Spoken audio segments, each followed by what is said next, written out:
Jemaah-jemaah rahimakumullah. Di antara keputusan yang diambil oleh para ulama se-Indonesia dalam ijtima' di Padang Panjang, bahwa memilih pemimpin, mengadakan suatu kepemimpinan di tengah masyarakat bukanlah suatu hal yang sunnah, tetapi wajib hukum. Tidak boleh suatu komunitas, apalagi bangsa yang besar ini, tanpa seorang pemimpin. Bahkan Nabi SAW memberikan petunjuk di dalam perjalanan bermusafir 3 orang saja. Nabi meminta harus ada seorang menjadi imam. In kuntum salasa fi safarin falyummakum ahadukum. Kalau kamu bertiga dalam bermusafir, jadilah seorang menjadi imam kamu. Apalagi dalam jumlah 270 juta lebih, tentu akan kacau balau. Karena itu menghadirkan kepemimpinan dan adanya seorang pemimpin itu merupakan kewajiban, bukan sunnah. Nah, bagaimana caranya? Situasi dan kondisi yang ada bahwa negeri ini memilih satu sistem, terlepas setuju atau tidak setuju dengan konsepnya masing-masing. Tapi itulah yang disepakati saat ini untuk melahirkan seorang pemimpin. Kalau kita biarkan ini terjadi dengan alasan ini tidak sesuai dengan konsep kita berbagai macam, maka lahirlah pemimpin yang sama sekali mungkin berjarak jauh dengan nilai-nilai syariat.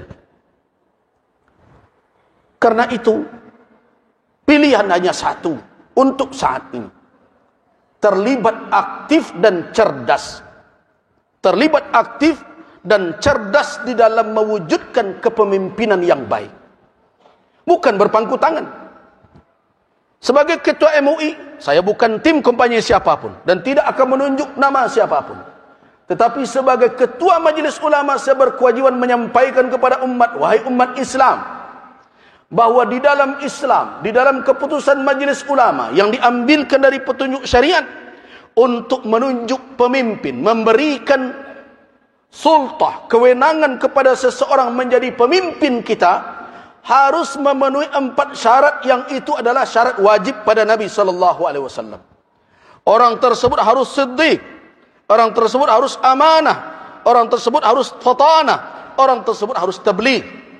Orang itu harus amanah, jujur, tidak boleh ada kebohongan di latar belakangnya, tidak terlihat dia berdusta, dia tidak menyembunyikan kebohongan dan kedustaan, dia berbicara dengan kejujuran.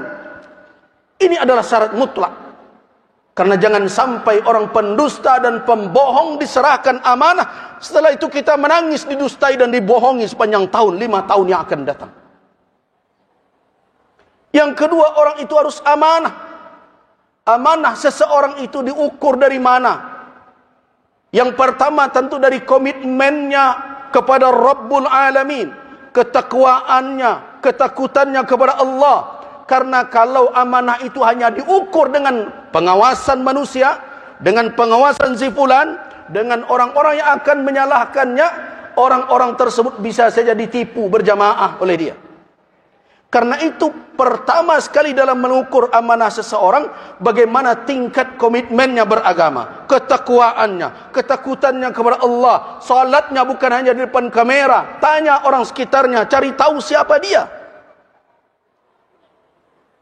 Kalau salatnya tidak benar, bagaimana amanah akan ditumpangkan? Kalau Rabbul Alamin saja, Allah Subhanahu wa taala saja tidak ditakutinya, yang menjadi beban ditanggungjawab di dalam di atas pundaknya, bagaimana dengan amanah manusia?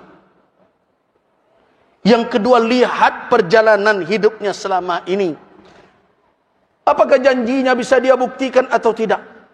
Kalau tidak, jangan berkeras juga karena baju saya ini, karena kelompok saya ini, saya mesti begini juga. Hati-hati wahai ibadallah.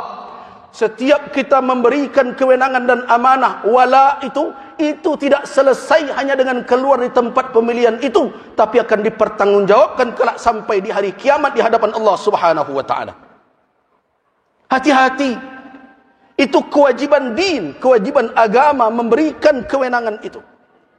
Karena itu pilih orang yang amanah. Pilih orang yang fatanah, yang cerdas, yang mengerti konsep kepemimpinan. Kita harus tahu bagaimana berfikir seorang pemimpin, bagaimana berfikir seorang teknisi.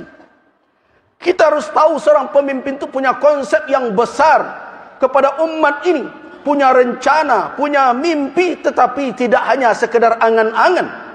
Dia pandai mengeksekusinya. Dia mengerti bagaimana cara menjalankannya. Dan dia faham apa yang menjadi penyakit dan masalah di tengah bangsa ini yang harus dia obati. Dia harus orang yang cerdas. Karena orang yang cerdaslah yang bisa mencari solusi dengan izin Allah Subhanahu wa ta'ala. Yang kemudian tabligh, apa makna tabligh? Pandai menyampaikan, menarasikan fikirannya, menjelaskan maksudnya, mengembangkan wawasannya. Jadi ada pula orang yang mengkritik, pemimpin kok pandai bicara saja. Salah satu syarat pemimpin, dia harus pandai bicara. Kenapa? Karena konsepnya, pemikirannya, wawasannya tidak akan diketahui oleh orang di sekelilingnya, oleh umat kalau dia tidak pandai menarasikan, menyampaikan kepada orang lain. Dan dia harus jujur menjelaskan yang sebenarnya. Itu tabligh. Apa makna tabligh?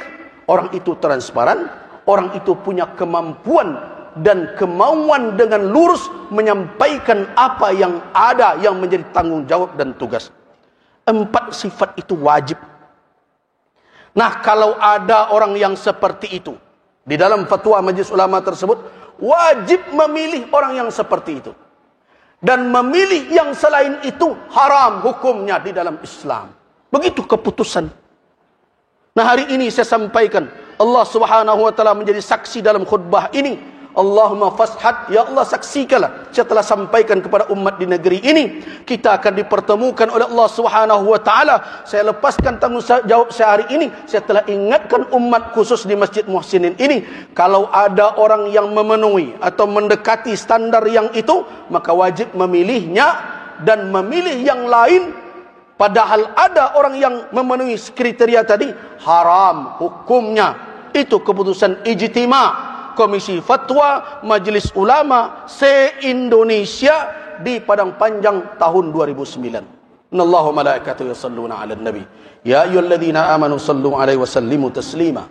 Allahumma salli 'ala Muhammad wa 'ala ali Muhammad kama sallaita 'ala Ibrahim wa 'ala ali Ibrahim innaka Hamidum Majid. Allahumma barik 'ala Muhammad wa 'ala ali Muhammad kama barakta 'ala Ibrahim wa 'ala ali Ibrahim innaka Hamidum Majid.